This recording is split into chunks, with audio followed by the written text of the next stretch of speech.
शत्रुओं को घेर लो। महाराज की जय। नमस्कार देवियों और सज्जनों, मैं हूं आपका मेजबान और आज हम समय के पन्नों को पलटकर उस महागाथा की ओर चलेंगे जो सिर्फ एक युद्ध नहीं बल्कि एक युग का दर्पण है। हम बात कर रहे हैं महाभारत की। ये केवल भाइयों के बीच सत्ता का संघर्ष नहीं था, बल्कि यह धर्म और अधर्म, कर्तव्य और भावना और रणनीति और भाग्य के बीच का एक महाद्वंद्व था। कुरुक्षेत्र की उस पावन भूमि पर जहां भगवान कृष्ण ने स्वयं अर्जुन को गीता का ज्ञान दिया, एक ऐसा संग्राम लड़ा गया जिसने भारतवर्ष की नियति को हमेशा के लिए बदल दिया।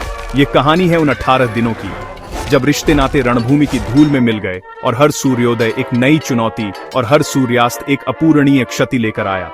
महाभारत का युद्ध केवल शस्त्रों का टकराव नहीं था, ये विचारों का, भावनाओं का और नैतिक दुविधाओं का महासागर था। यहाँ हर पात्र अपनी कहानी कहता है, हर घटना एक गहरा सबक सिखाती है। भीष्म पितामह का अदम्य पराक्रम, द्रोणाचार्य की गुरु भक्ति, कर्ण की दानवीरता और अर्जुन का धर्म संकट, ये सब इस महाकाव्य के वो पहलू हैं जो आज भी हमारे जीवन को दिशा दिखाते हैं। ये युद्ध हमें सिखाता है कि कैसे महत्वाकांक्षा, अहंकार और अन्याय का अंत विनाशकारी होता है और सत्य एवं धर्म का मार्ग चाहे कितना भी कठिन क्यों न हो, अंततः विजय उसी की होती है। तो चलिए हमारे साथ इस यात्रा पर और जानिए कि कुरुक्षेत्र की उस रणभूमि में उन 18 दिनों में क्या हुआ था। हम दिन प्रतिदिन उस महायुद्ध की सबसे महत्वपूर्ण घटनाओं को आपके सामने लाएंगे, उस भीषण संग्राम के हर पल को फिर से झेलेंगे। आइए मिलकर समझते हैं उस युद्ध की जटिलताओं को जिसने एक पूरे युग का अंत कर एक नए युग का आरंभ किया। देवियों और सज्जनों, प्रस्तुत है महाभारत के 18 दिन युद्ध की गाथा। महाभारत युद्ध का पहला दिन। युद्ध का आरंभ हुआ और पांडव सेना को भीष्म के पराक्रम के आगे भारी क्षति उठानी पड़ी। दूसरा दिन, अर्जुन ने भीष्म के साथ एक अविस्मरणीय युद्ध किया जिससे पांडव सेना का मनोबल पुनः जागृत हुआ। तीसरा दिन, भीष्म के गरुड़ व्यूह ने पांडवों को व्याकुल कर दिया और कृष्ण ने अपनी प्रतिज्ञा तोड़कर चक्र उठा लिया। चौथा दिन, भीम का प्रतिशोध। भीम ने अपने गदा के प्रहार से दुर्योधन के 8 भाइयों का वध कर अपनी प्रतिज्ञा की शुरुआत की।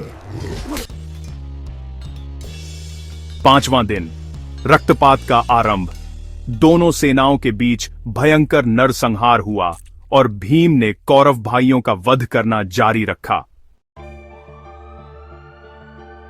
छठा दिन, विनाश का तांडव। युद्ध की भयावहता बढ़ती गई। दोनों ही पक्ष एक दूसरे पर निर्ममता से प्रहार करते रहे और विनाश जारी रहा।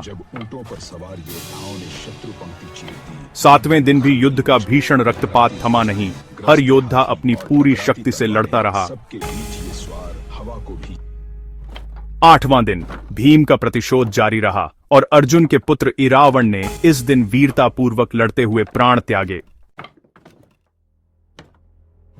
नवां दिन, भीष्म पितामह का पराक्रम अपने चरम पर था। कोई उन्हें रोक नहीं पा रहा था। तब पांडवों ने उनसे ही उनकी मृत्यु का रहस्य पूछा।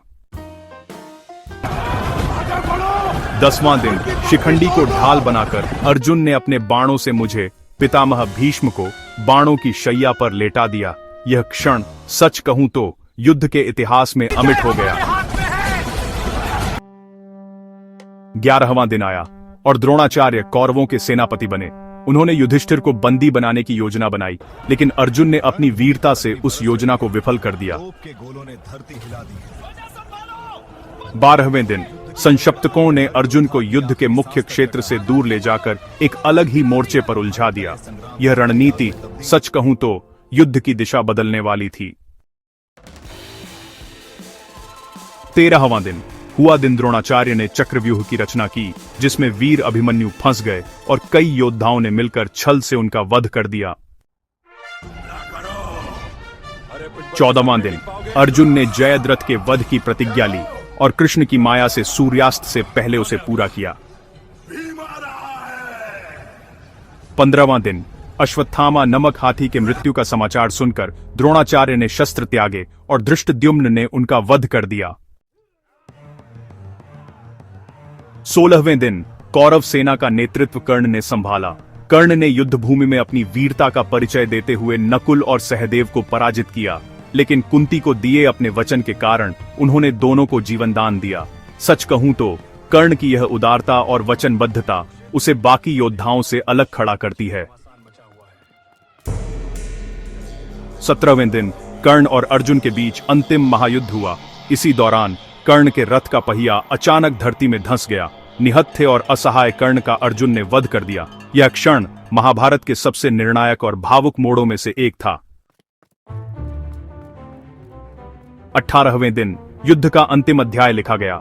युधिष्ठिर ने शल्य का वध किया, सहदेव ने शकुनी का अंत किया और अंत में भीम ने गदा युद्ध में दुर्योधन को परास्त कर दिया। इस तरह कुरुक्षेत्र का भीषण युद्ध अपने निर्णायक मोड़ पर पहुंचा। कौन है अगला?